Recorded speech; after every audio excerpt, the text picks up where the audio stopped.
Tes, tes, tes. Halo Sobat Bangku Podcast. Kenalin, gue Mama Bear.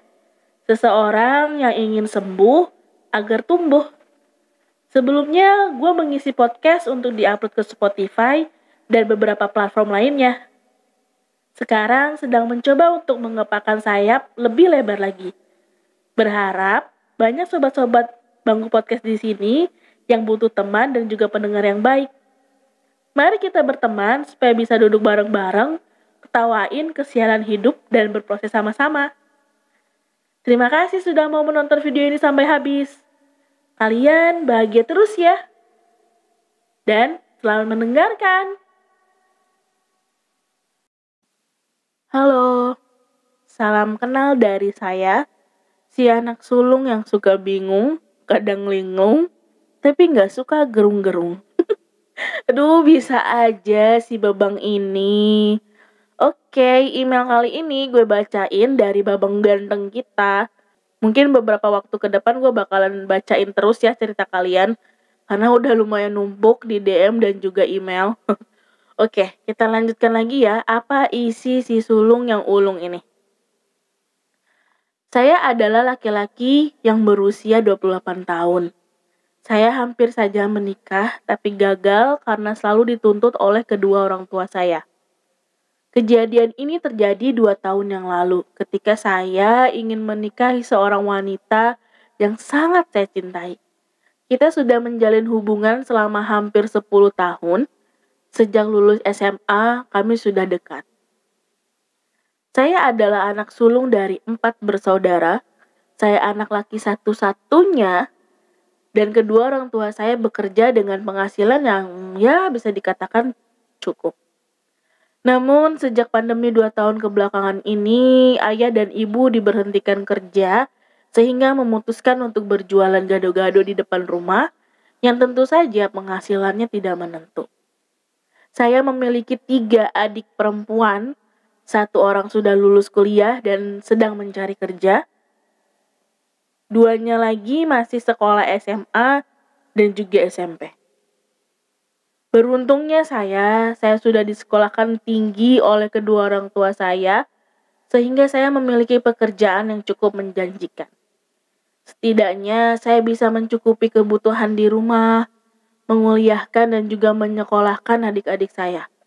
Walau terkadang sangat amat berat, namun karena saya ingin melihat senyuman selalu terpancar dari kedua orang tua saya merasa ini akan menjadi mudah. Sampailah pada waktu saya ingin menikah dan mempunyai kehidupan yang saya impikan bersama wanita yang juga sudah berjuang bersama saya sewaktu saya masih tidak punya apa-apa.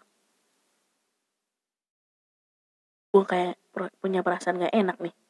Oke, namun entah kenapa kedua orang tua saya seolah tidak setuju jika saya menikah jika keadaan adik-adik masih butuh biaya.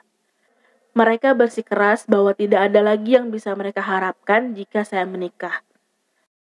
Padahal sebelum itu, saya sudah punya kesepakatan nih dengan pasangan saya. Dia juga kebetulan PNS dan dia juga pasti punya penghasilan tetap per bulannya. Dia juga sangat amat mengerti keadaan ekonomi keluarga saya. Dia juga mengizinkan saya untuk tetap membiayai dan mencukupi terlebih dahulu kebutuhan di rumah saya walau kita sudah menikah nanti. Dia tidak akan melarang atau membatasi karena dia pikir saya adalah harapan keluarga satu-satunya dan dia tidak akan pernah melarang itu. Saat itu saya benar-benar bahagia. Tapi ketika saya membicarakan perihal pernikahan kepada orang tua saya, memang sih tidak ada kata tidak di pembicaraan kami saat itu. Tapi ada kalimat yang seolah-olah mengatakan bahwa mereka ragu dan juga berat untuk melepas saya. Karena mereka takut saya tidak akan lagi bisa membiayai kuliah dan saya juga tidak bisa menyekolahkan adik-adik saya sampai selesai dan juga memenuhi kebutuhan rumah. Padahal di situ saya sudah menekankan berkali-kali bahwa saya tidak akan lari dari tanggung jawab saya sebagai anak. Saya tidak akan pernah lari dari tanggung jawab saya sebagai anak. Saya sangat amat paham bahwa saya adalah putra sulung yang punya kewajiban yang besar untuk keluarga saya. Tapi mereka tetap bersikeras dan akhirnya dengan berat hati saya melepas hubungan yang sama sekali nggak pernah saya inginkan sebelumnya ini terjadi. Karena saya pikir saya sudah tidak mau menjadi halangan bagi wanita yang kini masih saya sayangi untuk menemukan kebahagiaannya. Saya harus melepaskannya karena saya tahu dia juga pantas untuk mendapatkan yang jauh lebih baik daripada saya. Karena saya masih juga belum bisa memberikan kepastian kepada dia kemana hubungan ini akan berujung. Hingga saat ini saya masih takut untuk memulai hubungan baru sebelum saya pastikan adik-adik saya sudah bisa mencukupi kebutuhan mereka sendiri. Saya juga tidak ingin berdebat terlalu panjang dengan orang tua saya, tapi rasa-rasanya ada sesuatu yang hampa dan terasa kosong di dalam diri saya. Cuman saya nggak tahu itu apa. Oke, ini udah terlalu panjang banget. Terima kasih sudah mau mendengarkan cerita ini. Rajin-rajin uploadnya ya. Wah. Oke, hai abang ganteng. Iya, terima kasih ya sudah mau berbagi cerita di sini dan juga mengizinkan saya untuk upload ini di podcast. Karena setahu saya anak sulung atau anak pertama itu paling sulit mengungkapkan perasaan. Entah itu bagi dia sulit atau rasa-rasanya tuh nggak diperlukan. Yang jelas anak pertama itu adalah anak yang hebat dalam menyembunyikan rasa yang sedang ia rasakan. Karena mungkin dia tidak ingin sekelilingnya khawatir atau tahu gitu ya. Jadi mau itu asam, pahit, pedas ya simpen. Tapi kalau manis tuh biasanya mereka suka bagi. Bener gak nih? So, wahai anak sulung yang ulung dalam segala hal dan bidang, sini ngumpul-ngumpul. Peluk bangga untuk diri kalian sendiri. Karena kalian udah begitu hebat banget jalanin kehidupan yang gak setiap orang bisa jalaninnya. Dengan takdir yang sudah menjadi milik kalian sebagai anak sulung, saya cuma mau bilang, pundak kalian itu pundak pilihan. Pundak pilihan yang udah Tuhan sisipkan beberapa kekuatannya sekuat baja, ketangguhannya sebesar semesta, dan itu luar biasa banget. Jadi kalau ujian yang sedang kalian hadapi itu menurut kalian paling tersulit yang gak sepenuhnya benar, kalian punya kekuatan yang jauh lebih besar dibanding ujian yang sedang kalian hadapi. Kalian itu ditakdirkan untuk menjadi pahlawan bagi keluarga kalian. Dan takdir itu gak akan pernah bisa ditukar atau diganti.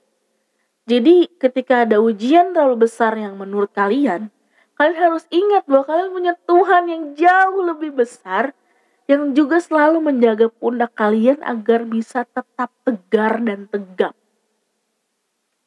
Dan untuk babangnya sendiri, saya sih salut sih bang sama abang.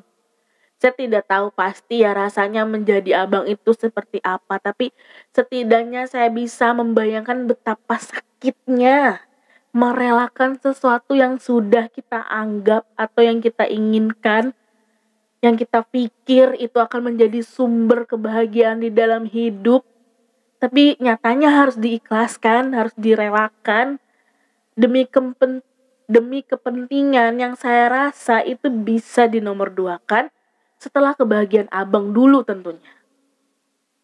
Memang kita anak ini punya kewajiban yang harus ditunaikan dalam hal berbakti, tapi anak juga punya hak untuk mendapatkan terlebih dahulu kebahagiaannya, kesenangannya. Dan ini sih sebenarnya yang paling sulit juga ya Besti. Jadi kayak punya rasa serba salah.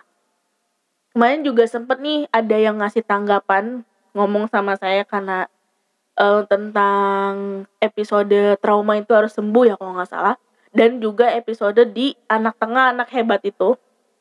Bahwa kenapa sih anak harus bertanggung jawab atas luka yang orang tuanya kasih gitu. Harusnya orang tuanya dong yang punya tanggung jawab itu untuk nyembuhin trauma kayak luka kayak apapun itu gitu. Terus kenapa setiap isi podcast lu tuh gak nyalahin orang tuanya yang udah semena-mena gitu sama anaknya. Tuh gue dapet gambaran kayak gitu tuh. Jadi di sini gue mau jelasin bentar ya.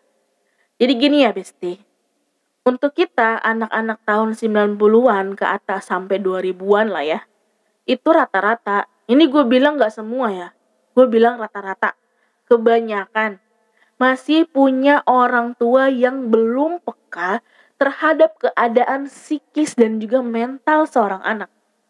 Mereka itu mengcopy paste sebuah tindakan atau pembelajaran yang mereka sendiri dapatkan dari orang tua mereka terzaman dahulu.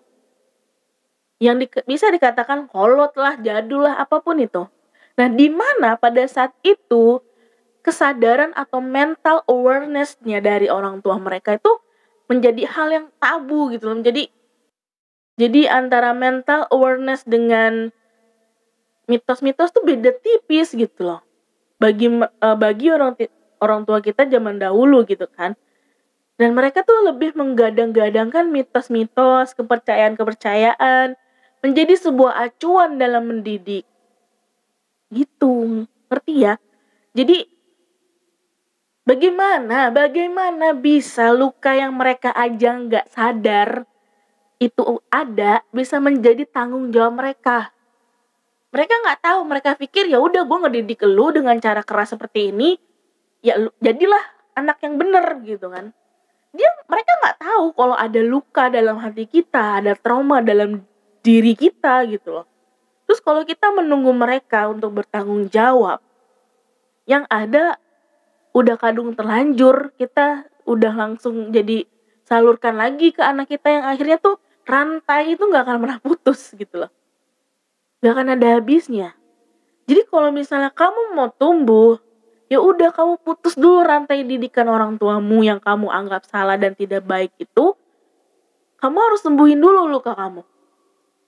Kan kamu yang tahu rasa sakitnya seperti apa, rasa traumanya seperti apa, tidak nyamannya bagaimana. Sama halnya seperti kamu terluka ditinggal oleh mantanmu, oleh seseorang yang kamu sayang. Kamu dihianati, diselingkuhi, sampai akhirnya kamu trauma, mempunyai trust issue dan lain macamnya. Apakah kamu minta tanggung jawab sama mantanmu untuk menyembuhkannya? Enggak kan? Kamu loh yang bersusah payah untuk menyembuhkannya lagi. Kamu yang healing sana sini, me time sana sini. Untuk apa? Untuk kamu mengobati luka itu gitu kan. Dan kamu gak punya hak juga untuk meminta pertanggungjawaban mantanmu atas luka yang sudah kamu terima. Jadi ketika kalian cerita tentang keadaan orang tua kalian di rumah atau tentang kondisi kalian, saya akan mencoba sebisa mungkin tidak akan mengungkit perbuatan orang tua kalian atau memojokkan orang tua kalian gitu ya. Karena menurut saya ya, selain hal yang sudah saya sebutkan tadi, ada juga gitu beberapa alasan. Ada gimana ya, jadi saya ini sedang berada di titik melihat sudut pandang tuh dari berbagai arah gitu loh.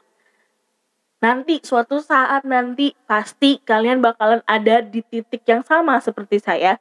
Ketika kalian melihat sudut pandang itu gak cuma dari sisi kalian aja, tapi kalian bisa melihat sudut pandang itu dari kejauhan, kalian bakalan ngerti apa yang sedang saya omongin sekarang. Jadi saya nggak mau memojokkan orang tua kalian,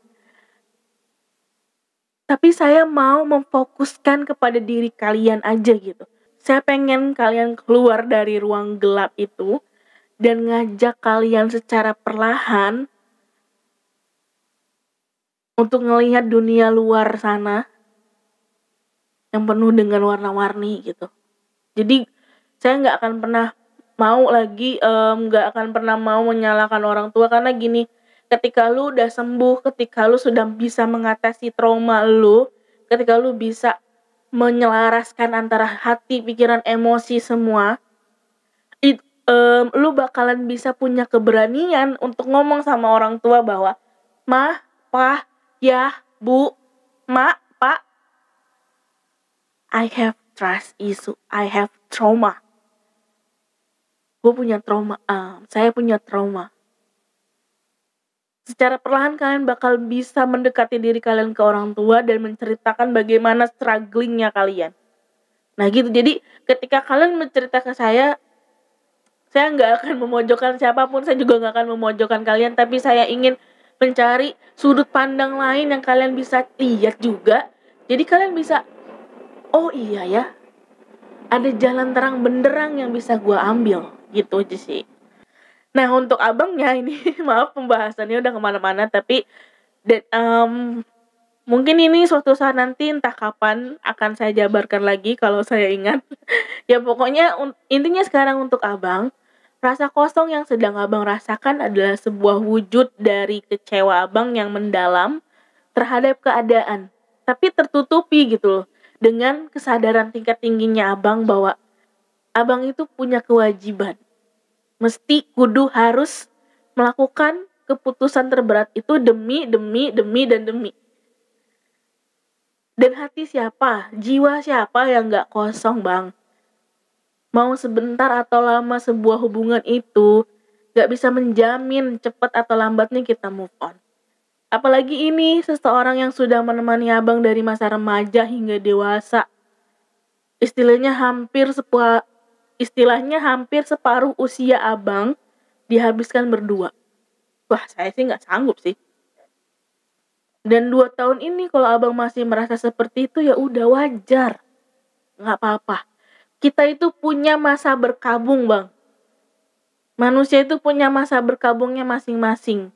Tapi kalau bisa ya jangan terlalu lama merenungi, meratapi.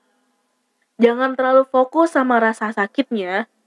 Tapi coba yuk, mulai fokus yuk untuk bisa segera mengisi kekosongannya. Walaupun dengan belum siap memasukkan orang lain, tapi setidaknya ada hal lain gitu yang bisa mengalihkan rasa sakitnya. Jadi kita nggak fokus ke rasa sakitnya gitu loh. Nah, apa yang sudah abang lakukan untuk keluarga abang itu sudah baik dan benar. Itu memang patut diacungi jempol. Tapi sekarang yuk kita prioritaskan dulu kebahagiaan diri kita dibanding orang lain. Supaya apa? Supaya kita bisa lebih menebarkan kebahagiaan yang sesungguhnya ke sekeliling kita. Nanti jika suatu saat nanti Tuhan hadirkan kembali seseorang, ya udah abang cukup buatkan surat di atas materai atau kalau bisa ke notaris, datangkan saksi atau apapun, buat surat yang berisi tentang perjanjian bahwa abang tidak akan lari dari tanggung jawab abang dalam menafkahi keluarga abang sampai, ya tentu kan sampai kapan. Dan ini perlu loh guys, bener. Karena kebahagiaan kalian itu penting dan mungkin untuk jaminan kebahagiaan itu atau resiko yang harus kalian ambil dalam resiko yang kalian ambil untuk mendapatkan kebahagiaan itu adalah sebuah langkah yang gak masuk akal yang seperti saya sudah bilang ini. Ya gak apa-apa. Ini bisa terjadi dengan siapa aja selain abang ini, gue yakin pasti. Jadi gak apa-apa bang, tentukan sampai kapan abang atau sampai kapan maunya orang tua abang membiayai keluarga abang gitu ya. Mungkin kalau biaya adik-adik ya setidaknya sampai mereka bisa mandiri lah ya. Terus kalau sama orang tua ya udahlah. Kalau adik-adik abang udah mandiri kan ya sekarang sisanya setelah abang mau ngasih berapa kan. Itu juga merupakan bentuk kita, rasa terima kasih kita, walau itu rasanya nggak pernah bisa dibayar, tapi setidaknya itu kan bentuk terima kasih kita kepada orang tua. Oke bang? Ya, abang itu pantas bahagia. Cari kebahagiaan abang sendiri. Sudah cukup memprioritaskan orang lainnya. Oke? Pasti bisa dan ini terdengar klise, tapi semangat! Semoga kamu sembuh, supaya kamu tumbuh. Oke? Bye!